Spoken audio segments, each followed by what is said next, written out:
Welcome to the Mobile Home Park Mastery Podcast, where you will learn how to identify, evaluate, negotiate, perform due diligence on, finance, turn around, and operate mobile home parks.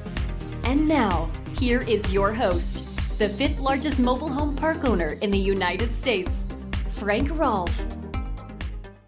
Webster's defines chic as elegantly and stylishly fashionable. In this episode of Mobile Home Park Mastery Podcast, we're going to delve into trailer park chic and find out exactly what's going on. What are the latest trends? What's fashionable in mobile home parks?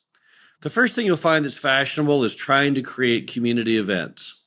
One that's occurring right now in many of our properties is the annual spring cleanup.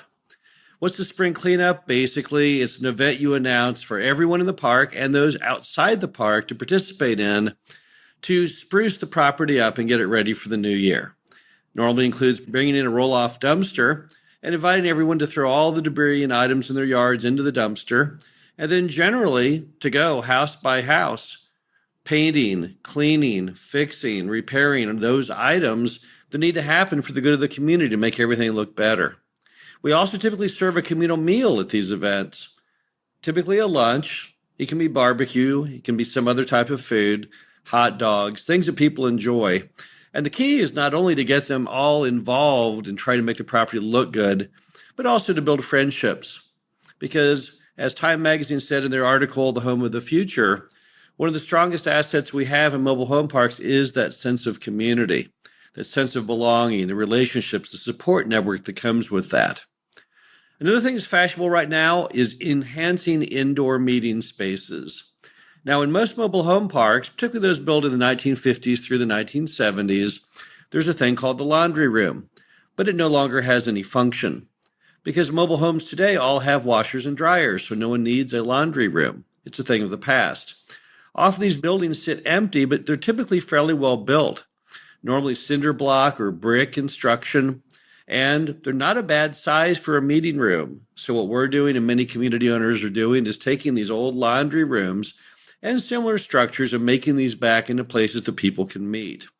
How do you do that? Well, it's not very hard. A typical laundry room, again, is a well-built building, typically square, with a door, has electricity, and sometimes has plumbing. Sometimes there is, in fact, a bathroom in it, but typically there's not. So what you do is you go in there, you clean everything out, take it down to the shell, and then typically paint the walls. Normally the ceilings are in pretty good order. And then you put in indoor-outdoor carpeting or vinyl or some type of flooring, and you're ready to go. You can also add a window heat and air, if that's desirable, to give it a longer lifespan than just those months where the weather is decent. And now you have a place when you add in folding tables and chairs where they can hold birthday parties or any other event they would choose. Some of these rooms we're taking in and making them into libraries. How does a library work? Well, the same difference, tables and chairs, but this time we go and work with local libraries to include books. We get bookshelves and we get books. The books are very, very affordable when you do it through nonprofits. This is a place where people can go after school to do homework.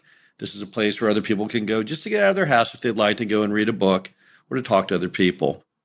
We're similarly trying to expand any part of our clubhouse which is not being utilized and again into some kind of indoor meeting space area. Typically, you'll have rooms inside the old clubhouse sitting that are just filled with parts and junk, sometimes decades old and sometimes recent, just pieces of skirting material you've brought in to fix the homes. The important part is, again, to get every inch of those buildings usable. Why? Because we really want our people to get together and spend time together. That's how you really create that amenity known as sense of community. And we're doing it outdoor too. Outdoor spaces are an even bigger thing than indoor spaces. Anytime you have a grassy area in your mobile home park, one of the best things you can humanly do is buy some picnic tables and some outdoor grills and transform that little patch of grass into an area where people can get together and have fun. They can sit in the picnic tables and talk. They can play games. They can hold parties. They can grill lunch or dinner. People love outdoor grilling. In fact, a study by the RV industry showed that that is the number one reason people travel in RVs is they enjoy outdoor cooking. If you want to make it a little longer, you can put in a pavilion. Pavilion allows people to use those picnic tables and grills not only when the weather's good, but also when it's raining, also when it's really sunny. It even seems to be a little more usable when it's cold outside. And pavilions are not very expensive. You can build a fairly decent all-metal pavilion for around $5,000 and up. And it really gives people a little extra space they can use outdoors. It's a natural, again, for parties or any event, but the great thing is it gives you shade cover and protection from the rain. Another thing you can do if you have outdoor space is, of course, to put in a playground. Now, playgrounds, unfortunately today, due to liability laws, you're not be able to make them as exciting as they used to be in the old days. Back in the 1960s, you could have all these really fun items on the playground that kids would do, but let's be honest, they were a little bit dangerous. Today, those have all been replaced with things that are not quite so fun and also additionally have to have cushioned fall zones. But nevertheless, a playground is a great place for kids to meet. It's a great place for adults to meet. They can go ahead and take their kids out to the playground and stand around and talk to each other while the kids are playing. Playgrounds don't take up a lot of space. There's a lot of options. If you look online, there's playgrounds that fit almost any size piece of grassy area. Now, if you have a big grassy field, a great way to create that sense of community is to put in soccer goals. Make that giant field perhaps into a soccer field. You can also use soccer goals for other sports, field hockey, other things you can do with that. So a big grassy field can be transformed into something, again, that creates that sense of community and gets people together. And speaking of getting people together in a recreational manner, let's not forget about splash pads. Now, swimming pools have been in parks for a long, long time. In fact, the earliest mobile home parks back in the 40s, they all had swimming pools in them. And you'll still see evidence of that today when you drive in the older parks, although normally the pools are no longer working. The reason they don't work is that they're just not piped for modern code. They do not have two drains, and over the years, typically the pipes are all broken, so people give up.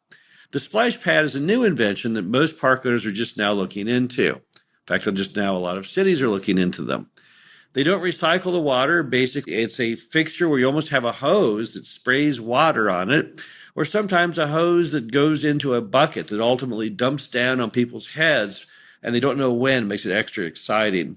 The beauty of splash pads is since the water does not recirculate, you don't have to treat it or do anything with it.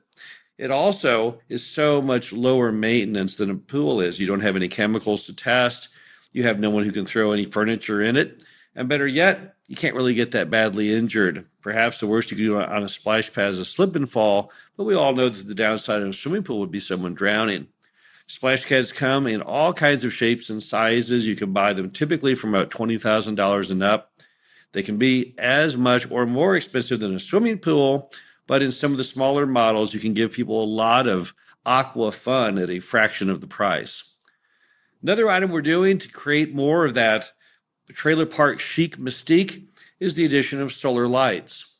These allow us to improve the overall illumination of the mobile home park and allow people to gather more at night. It also makes them feel safer. They like that extra ambient light. The beauty of solar lights are they're so easy to install. You don't have to wire them. You can install a whole lot of lights very quickly, and you don't have to worry about any easements or getting power over there. There's a company called Gamma Sonic that most park owners are buying their solar lights from. They make a great product. It's very, very bright. That's the big difference. You know, the early solar lights, they didn't put out that many lumens of power, so they really weren't that bright. The modern solar lights made by people like Gamma Sonic are very, very bright at night and very long lasting. They also often contain little brains in them that actually tell them when to charge and not to charge based on the weather. So solar lights are helping us expand the amount of time people can get together and communicate. Another thing we're doing, and we just started this last year and it's working out really well, is doing these volunteer events where we actually help the needy and those who need help getting their homes put in good order. So what you do is you organize local volunteer groups. These can include church groups, youth groups, college groups, any nonprofit, Lions Club, it doesn't matter. Organize a date, invite them all to show up, and see what you can get done as far as helping those in need get their homes renovated. The last event we did 60 homes in one day. That's right, we were able to get enough volunteers. We had over 100 volunteers. We were able to go in and help 60 people get their homes and decks and yards put in the kind of condition they'd always dreamed of. It's a win-win for everyone. The volunteers are very happy and the residents are happy. And then on top of that, again, we typically have a communal meal at these events. giving people one more chance to create that sense of bonding. So it's just a fantastic idea. I don't know why we didn't think of it sooner, but I'm glad that we finally did. Another thing we're doing in the latest trends is cable bundling. Now, what cable bundling is when you combine television, high-speed internet, and telephone into one grouping. And we can get these from the cable providers who do these services at a much lower price than the customers can. And we pass along the savings. Again, the thought here is that the more services we can offer in the park, the better value it is for everybody. And of course, having a great value leads to greater customer retention.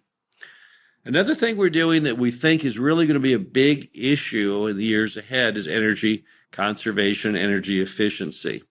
We do energy conservation typically by having the residents pay for their own water and sewer usage. That way they control their own destiny and what it costs them monthly. It helps us keep the overall lot rent on the park down. But a bigger issue coming up in the future is how do we make the mobile homes themselves function on less electricity and less gas? Mobile homes, if you look at a cutaway schematic of how they're built, one thing they don't have is a whole lot of insulation. They're not known to be hugely energy efficient, and that's particularly true of the older homes, not the newer. The manufacturers today are doing a great job of making the homes better than ever before. But in many mobile home parks, the homes are still dating all the way from the 50s, 60s, 70s, and 80s. These homes typically have single pane glass. They don't have much insulation. And so we and many people are starting to look at how can we make these more energy efficient. Some ideas include doing different things with the windows, potentially making thermal curtains. There's a lot of different initiatives people are looking at right now. And I think it's going to be one of the big growth items going forward as far as Trailer Park Chic is how can we make it so people can spend less per month on electricity and less per month on gas. That will enhance their value, make it more affordable for them to live there, make them endlessly happier. And of course, a happy customer is a customer who never wants to leave. Trailer Park Chic, it's exciting. It's fun watching the way the industry is changing and evolving. It's interesting to always see what's fashionable out there. This will give you some idea of the things that we see going on in mobile home parks today, but the good news is all of them point to one item. We think that the mobile home park product is getting better and better. It's currently the best it's ever been. It only gets better every day. We think it's going to be a time in the future in which everyone involved, residents, owners, the community at large, are very, very happy with what we do, very proud of the end product. And it all begins with those fashionable things that we can do that may bring people together to have a better sense of community. This is Frank Rolfe, the Mobile Home Park Mastery podcast series. Hope you enjoyed this. Talk to you again next week. Thank you for listening to the Mobile Home Park Mastery podcast. Be sure to visit us at mhpmastery.com to subscribe to the show, read our show transcriptions, and access all of our great information on mobile home park investing.